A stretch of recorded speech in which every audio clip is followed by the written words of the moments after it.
اسی طریقے سے رسول اکرم صلی اللہ علیہ وسلم کی جو لوگ مخالفت کرتے ہیں اور آپ کی جو نافرمانی کرتے ہیں، وہ اس بات کی علامت ہے کہ ان کے اندر ایمان نہیں ہے، ان کے اندر نفاق ہے۔ جو رسول اکرم صلی اللہ علیہ وسلم کی نافرمانی کرتے ہیں وہ بے ایمان لوگ ہیں، وہ منافق لوگ ہیں، کیونکہ بے ایمان ہی نبی کی مخالفت کرتا ہے، منافق ہی نبی صلی اللہ علیہ وسلم کی مخالفت کرتا ہے۔ اللہ تبارک و تعالیٰ نے منافقین کے طرز عمل کو بیان کرتے ہوئے کہا وَإِذَا قِيلَ لَهُمْ تَعَالَوْا إِلَىٰ مَا أَنزَلَ اللَّهُ وَإِلَى الرَّسُولِ رَأَيْتَ الْمُنَافِقِينَ يَصُدُّونَ عَنكَ صُدُودًا، جب ان سے کہا جاتا ہے کہ آؤ اس جانب جو اللہ نے نازل کیا ہے اور رسول کی طرف آؤ، انہیں رسول کی تعلیمات کی طرف آؤ، رسول کی سنتوں کی طرف آؤ، تو آپ دیکھتے ہیں کہ یہ منافقین یصدون عنک صدودا، یہ آپ سے لوگوں کو روک رہے ہوتے ہیں۔ تو اس آیت میں اللہ رب العالمین نے منافقین کا طرز عمل بیان کیا کہ منافقین اللہ کی بات نہیں مانتے، منافقین رسول اکرم صلی اللہ علیہ وسلم کی بات نہیں مانتے، آپ کی سنتوں کی مخالفت کرتے ہیں اور آپ کی سنتوں پہ عمل کرنے سے خود بھی رکتے ہیں، دوسرے لوگوں کو بھی روکتے ہیں۔ تو معلوم یہ ہوا کہ جو رسول اکرم صلی اللہ علیہ وسلم کی نافرمانی کرتا ہے، مخالفت کرتا ہے، تو وہ بے ایمان شخص ہے، وہ منافق شخص ہے، اس کے اندر نفاق ہے، وہ سچا ایمان والا نہیں ہے۔ اسی طریقے سے رسول اکرم صلی اللہ علیہ وسلم کی جو لوگ مخالفت کرتے ہیں، اس کی وجہ سے دنیا کے اندر بھی بہت سارے نقصانات اس کے لیے ہوتے ہیں، انفرادی طور پر بھی اور اجتماعی طور پر بھی۔ انفرادی طور پر تو اس کی زندگی پوری پریشانی کے اندر ہی گزرتی ہے، اور اجتماعی طور پر بھی سب سے بڑا نقصان اس کے لیے یہ ہوتا ہے کہ امت کا شیرازہ بکھر جاتا ہے۔ امت جو متحد تھی، ایک تھی، یہ لوگ الگ الگ اور منتشر ہو جاتے ہیں۔ یہ رسول اکرم صلی اللہ علیہ وسلم کی مخالفت کا ایک بہت بڑا نقصان ہے، اور آج امت اس نقصان سے گزر رہی ہے۔ سارے لوگ کہتے ہیں اتحاد ہونا، سارے لوگ کہتے ہیں مل کے رہنا، سارے مسلمان، لیکن کیا بات ہے کہ اتحاد نہیں ہوتا؟ کیا بات ہے کہ مسلمان ایک نہیں ہوتے؟ وجہ یہی ہے کہ یہ جو اختلاف ہوا ہے، یہ جو جھگڑے پیدا ہوئے ہیں، یہ جو انتشار ہوا ہے، سبب کیا ہے؟ کیا سنت پہ عمل کرنے کی وجہ سے اختلاف ہوا؟ کیا قرآن کی آیت پہ عمل کرنے کی وجہ سے اختلاف ہوا؟ نہیں، بلکہ یہ اختلاف پیدا ہوا قرآن آیات پر عمل نہ کرنے کی وجہ سے، یہ اختلاف پیدا ہوا رسول اکرم صلی اللہ علیہ وسلم کی سنتوں کو چھوڑنے کی وجہ سے۔ اور سنتوں کو لوگ کس وجہ سے چھوڑتے ہیں، کیسے چھوڑتے ہیں؟ العیاذ باللہ، ایسے ہیلے بہانے، ایسے ہیلے بہانے کہ صاف طور پر وہ لوگ جانتے ہیں، مانتے ہیں، اقرار کرتے ہیں، بڑے بڑے علامے ہیں، بڑے بڑے مفتیان کرام ہیں، مانتے ہیں کہ ہاں یہ نبی کی حدیث ہے، یہ نبی کی سنت ہے، لیکن کیا کریں، ہم مقلد ہیں۔ یہ جواب ان کا آتا ہے، العیاذ باللہ۔ اللہ کا شکر ادا کرو، اے اہل الحدیث اور سلفی لوگوں، اللہ کا شکر ادا کرو کہ اللہ نے ہمیں اور آپ کو وہ دل دیا ہے کہ جس کے سامنے جب حدیث آتی ہے تو ہم آمنا اور صدقنا کہتے ہیں، اس پہ عمل کرتے ہیں۔ دوسرے لوگوں کے جیسا ہیلے بہانے ہم نہیں کرتے، حالانکہ ہم میں سے بہت سارے لوگوں کو وہ علامہ کے جیسا، وہ مفتی کے جیسا علم نہیں ہے، کم علم ہے، ہم پھر بھی رسول اکرم صلی اللہ علیہ وسلم کی حدیث آنے پہ ہم اس پر عمل کرتے ہیں۔ یہ ہمارے لیے اللہ کی جانب سے ایک بہت بڑا انعام ہے۔ لیکن ان لوگوں کے لیے افسوس ہے جو جانتے ہیں کہ ہاں یہ نبی کی حدیث ہے، یہ نبی کا فرمان ہے، یہ نبی کی سنت ہے، لیکن پھر آگے کیا کہتے ہیں؟ نحن المقلدون، ہم مقلد ہیں، ہم یہی طریقے پر چلیں گے، ہم یہی طریقے پر چلیں گے۔ یہ جانتے بوجھتے گناہ کرنا، جانتے بوجھتے نبی صلی اللہ علیہ وسلم کی نافرمانی کرنا، ناجان کر گناہ کرنے سے اور بڑا گناہ ہے۔ اللہ رب العالمین نے ایسے لوگوں کے بارے میں کہا وَأَطِيعُوا اللَّهَ وَرَسُولَهُ وَلَا تَنَازَعُوا فَتَفْشَلُوا وَتَذْهَبَ رِيحُكُمْ، اللہ کی اطاعت کرو اور رسول کی اطاعت کرو اور آپس میں اختلاف اور جھگڑے نہ کرو، ورنہ پھر تم بکھر جاؤ گے، تمہاری ہوا اکھڑ جائے گی، وَتَذْهَبَ رِيحُكُمْ، تمہاری ہوا اکھڑ جائے گی۔ آج دیکھ لیجیے آپ مسلمان اتنے ہیں تعداد میں، لیکن ہماری حیثیت کیا ہے، ہماری وقعت کیا ہے؟ کوئی ہماری بات سننے کے لیے تیار نہیں، کوئی ہمارے ڈیمانڈز پورے کرنے کے لیے تیار نہیں۔ ورنہ کیا وجہ تھی صحابہ کے زمانے میں؟ جب وہ بات کہہ دیتے تو دوسرے لوگ ان کے پاس آ کر کے اپنے آپ کو سرنڈر کر دیا کرتے تھے، ان کی بات مان لیا کرتے تھے، ان کے ہر فیصلے کو ماننے کے لیے تیار ہوا کرتے تھے۔ یہ صحابہ کی خصوصیات تھی۔ آج ہم نبی کی سنتوں کی مخالفت کر رہے ہیں، نبی صلی اللہ علیہ وسلم کی حدیثیں جانتے ہیں، اس پر عمل نہیں کرتے، جان بوجھ کر انکار کر رہے ہیں، تو اس کا نتیجہ یہ ہوا کہ اللہ نے ہماری جو اتحاد کی قوت تھی اس کو منتشر کر دیا، ہم پارا پارا بکھر چکے ہیں اور ہماری ہوا اکھڑ چکی ہے، آج دشمن ہم پر مسلط ہے، تو ہم یہ ساری چیزیں ہم سے ہٹانا چاہتے ہیں، تو پھر ہمیں وہی طریقے پر آنا چاہیے جس طریقے پر صحابہ کرام تھے۔ صحابہ کی شان کیا تھی؟ کیا ان میں سے کوئی نبی صلی اللہ علیہ وسلم کی مخالفت کرتا؟ ہرگز نہیں، ہرگز نہیں۔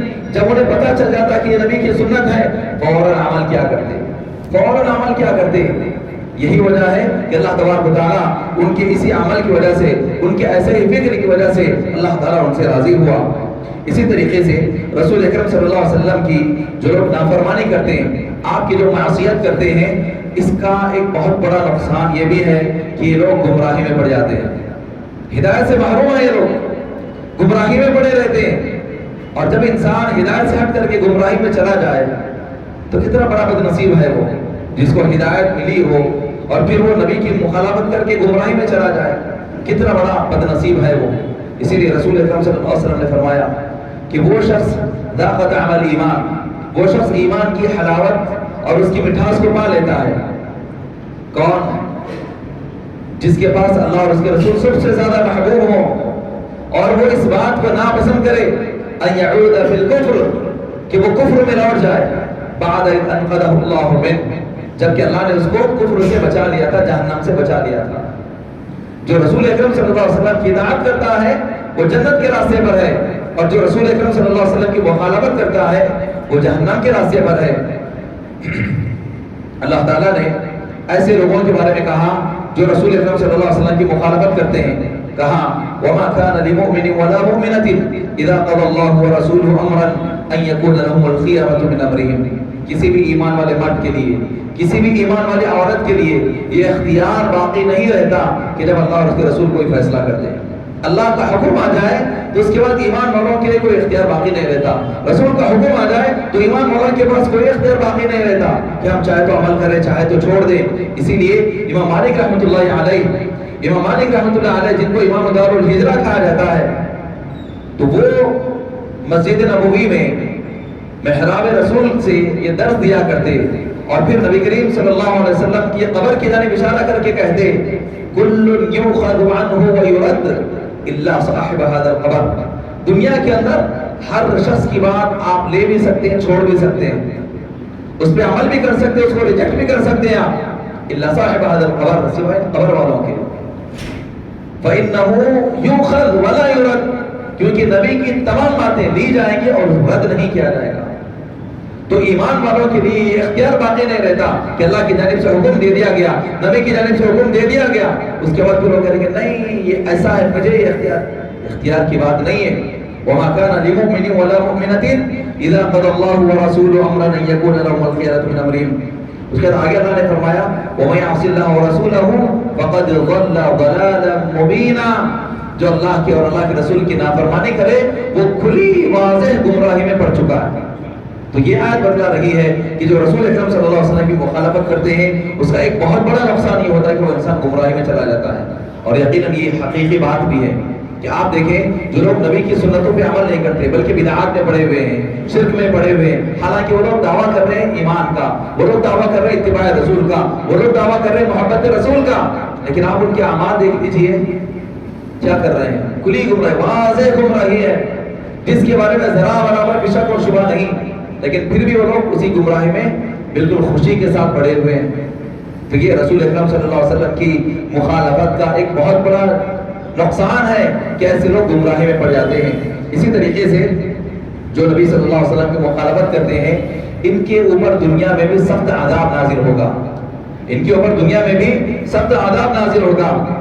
اللہ تبارک و تعالیٰ نے فرمایا سورہ فرقان کی سورہ نور کی آیت ہے جس میں اللہ نے کہا فَلْيَحْذَرِ الَّذِينَ يُخَالِفُونَ عَنْ أَمْرِهِ أَن تُصِيبَهُمْ فِتْنَةٌ، ایسے لوگوں کو ڈرنا چاہیے جو نبی کی مخالفت کرتے ہیں یہ لوگ کسی فتنے میں پڑ جائیں، اور يُصِيبَهُمْ عَذَابٌ أَلِيمٌ، یا کہ ان کے اوپر کوئی دردناک عذاب آ جائے۔ تو اس آیت سے معلوم ہوا کہ جو نبی صلی اللہ علیہ وسلم کی مخالفت کرتے ہیں، آپ کی نافرمانی کرتے ہیں، ان لوگوں پر اللہ کا عذاب آئے گا۔ اب عذاب کا مطلب ہمارے پاس الگ ہے، ہم جو ہے اس کا پیمانہ بدل چکے ہیں۔ عذاب مطلب جیسے قوم صالح پر قوم ثمود پر، قوم عاد پر اور اسی طریقے سے قوم لوط پر جیسے عذابات اور پوری طریقے سے تہس نہس کر دیے گئے، اس طریقے سے ہم پر عذاب آئے تو ہم عذاب سمجھتے ہیں. یہی نہیں، یہی عذاب نہیں ہے، وہ بھی عذاب ہے جس سے پوری طریقے سے ان کی نسل کو ختم کر دیا گیا تھا. اللہ کی جانب سے عذاب یہ بھی ہے کہ آپ محنت پہ محنت، مشقت پہ مشقت کرتے رہے لیکن آپ کو دینی سکون اور اطمینان نہ رہے، پریشانی پہ پریشانی، اطمینان قلب آپ کو حاصل نہ ہو، پرسکون زندگی آپ کو میسر نہ ہو. ہزاروں کا کما رہے ہیں، لاکھوں میں کما رہے ہیں ایک مہینے کے اندر، اور بعض لوگ تو ایک دن کے اندر بھی کماتے ہیں، لیکن نبی کی مخالفت کی وجہ سے ان کی زندگی عذاب بن چکی ہے. وہ لوگ پریشان ہیں، حیران ہیں. وجہ کیا ہے؟ اللہ کا عذاب ہے ان پر. اللہ نے ان کے دلوں سے اطمینان کو چھین لیا. صحابہ کی سیرت دیکھیں آپ، غربت کی زندگی گزارا کرتے تھے، فخر و فخر کی زندگی گزارا کرتے تھے، تنگ دستی کی زندگی، لیکن امن و سکون، اطمینان اللہ نے ان کو عطا فرمایا. وجہ کیا تھی؟ نبی کی اطاعت کرتے تھے، نبی کی بات مانا کرتے تھے، اللہ نے ان کو سکون عطا کر دیا تھا. آج ہم لوگ، ہمارے پاس دنیا کی اتنی ساری سہولتیں ہیں لیکن سکون نہیں ہے، تو یہ اللہ کا عذاب ہے، یہ اللہ کا عذاب ہے. لہذا ہر انسان جو اپنے آپ میں یہ محسوس کرتا ہے کہ میں کسی پریشانی میں مبتلا ہوں، اس کو چاہیے کہ وہ توبہ کرے، استغفار کرے، نبی کی مخالفت چھوڑ دے، کس ناحیے سے بھی اور کس حیثیت سے بھی ہو، جو بھی مخالفت کر رہا ہے چھوڑ دے، اتباع کر لے، اس کے اندر اس کی زندگی کا سکون حاصل ہوگا. اسی طریقے سے رسول اکرم صلی اللہ علیہ وسلم کی ایک حدیث ہے صحیح مسلم کے اندر، سلمہ بن اکوع رضی اللہ عنہ فرماتے ہیں، صحابی سلمہ بن اکوع رضی اللہ عنہ فرماتے ہیں کہ نبی صلی اللہ علیہ وسلم کے پاس ایک شخص بیٹھا اور وہ اپنے لیفٹ ہینڈ سے اپنے دائیں ہاتھ، اپنے بائیں ہاتھ سے کھانے لگا، اپنے لیفٹ ہینڈ سے کھانے لگا. نبی کریم صلی اللہ علیہ وسلم نے کہا کل بیمینک، اپنے سیدھے ہاتھ سے کھاؤ. تو اس نے کہا لا استطیع. جیسے نبی صلی اللہ علیہ وسلم نے اس کو حکم دیا تو وہ غرور میں مبتلا ہو گیا وہ شخص، اور وہ کہنے لگا کہ نبی مجھے کہہ رہے ہیں، میں اتنا بڑا شخصیت ہوں، اپنے خاندان کا اتنا ایسا ہوں، میری حیثیت یہ ہے. وہ سوچنے لگا اور اس کے بعد اس نے کہا کہ لا استطیع، میں ایسا نہیں کر سکتا. حالانکہ وہ برابر اس کا سیدھا ہاتھ اس کے منہ تک بھی جاتا تھا، اپنے سیدھے ہاتھ سے وہ برابر کھا سکتا تھا، لیکن اس نے کیا کہا؟ غرور میں آنے کی وجہ سے نبی کے ایک حکم کی مخالفت کی، لا استطیع، اس نے کہا کہ میں نہیں کر سکتا. تو نبی صلی اللہ علیہ وسلم نے کہا کہ مستطاعت، تم اس کے بعد کبھی اس طریقے سے نہیں کر سکتے. صحابی رسول کہتے ہیں کہ ہم نے اس کے بعد دیکھا کہ اس کا ہاتھ جو سیدھا ہاتھ تھا شل ہو گیا، وہ کبھی اپنے ہاتھ کو انہیں حرکت میں نہیں لا سکا. نبی کی مخالفت کا دنیاوی انجام اسی وقت ظاہر ہو گیا، حالانکہ وہ شخص اپنے سیدھے ہاتھ سے کھا سکتا تھا. ہم کو معلوم ہے کہ سیدھے ہاتھ سے کھانا ہے، سیدھے ہاتھ سے پینا ہے، لیکن آج ہم لوگ کیا کر رہے ہیں؟ دعوتوں کے اندر دیکھ سکتے ہیں آپ لوگ، گھروں کے اندر دیکھ سکتے ہیں، جہاں بھی ہم جائیں دیکھیں ہماری حالت کیا ہے. سیدھے ہاتھ سے کھانا ہے، سیدھے ہاتھ سے پینا ہے، لیکن ہم لوگ جو ہے لیفٹ ہینڈ سے کھاتے، لیفٹ ہینڈ سے پیتے ہیں. کیوں؟ نبی کی مخالفت ہے. نبی صلی اللہ علیہ وسلم نے منع بھی کیا، کیونکہ شیطان جو ہے اپنے لیفٹ سے کھاتا ہے اور پیتا ہے. یہ حدیث ہم کو معلوم ہے، لیکن جب عمل کرنے کی بات آتی ہے، حالانکہ چھوٹی حدیث ہے، عمل کرنا ہر ایک کے لیے آسان ہے، لیکن پھر عمل نہیں کرتے. تو یہی ہمیں فکر اور اپنی سوچ کو بدلنے کی ضرورت ہے. ہم چھوٹی چھوٹی حدیثیں سمجھ کر کے، چھوٹی چھوٹی سنتیں سمجھ کر کے اس کو نظر انداز کر دیتے ہیں، لیکن اس کا اتنا بڑا انجام ہوتا ہے کہ جیسے اس شخص کا ہوا تھا کہ اس کا ہاتھ ہمیشہ کے لیے شل ہو گیا تھا. اسی طریقے سے ذلت و رسوائی دنیا میں ان کے لیے مقدر ہے جو نبی کی مخالفت کرتے ہیں. اللہ تبارک و تعالیٰ نے فرمایا ان الذین یحادون اللہ ورسولہ اولئک فی الاذلین. اللہ نے کہا جو اللہ کی اور اللہ کے رسول کی مخالفت کرتے ہیں، ان سے جنگ کرتے ہیں، یہی لوگ ذلیل ہیں، یہی لوگ ذلیل ہیں. اولئک فی الاذلین، ذلیل و خوار، بے حیثیت اور بے وقار لوگ ہیں.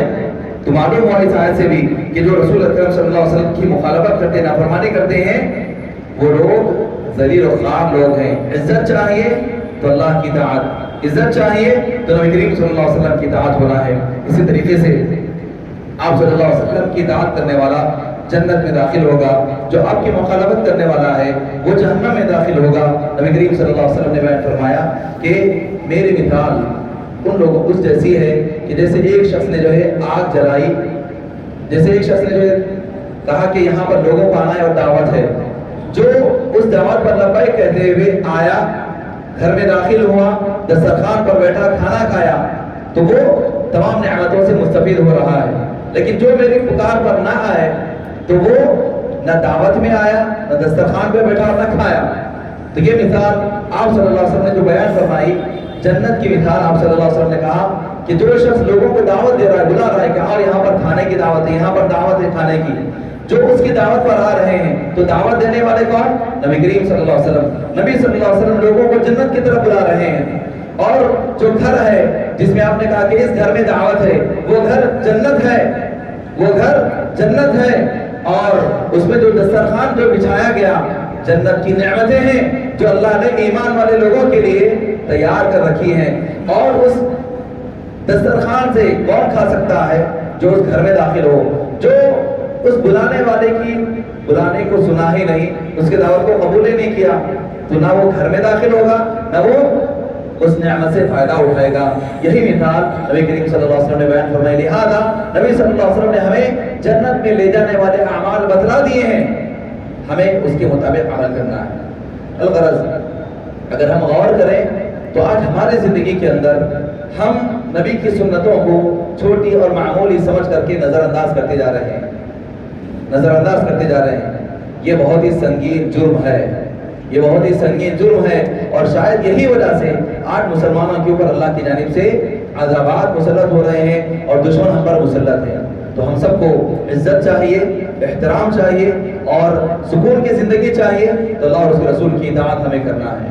اللہ سے دعا ہے کہ اللہ تبارک و تعالیٰ ہم تمام لوگوں کو کتاب و سنت کے مطابق عمل کی توفیق عطا فرما، نبی صلی اللہ علیہ وسلم کی سچی اور کامل اتباع کی ہمیں توفیق عطا فرما۔ اللہ تبارک و تعالیٰ ہم میں سے جو بیمار ہیں، جس طریقے سے بھی بیمار ہیں، سب کو شفاء کاملہ صحت عاجلہ عطا فرما، ایمان و ہدایت پر ثابت قدمی عطا فرما۔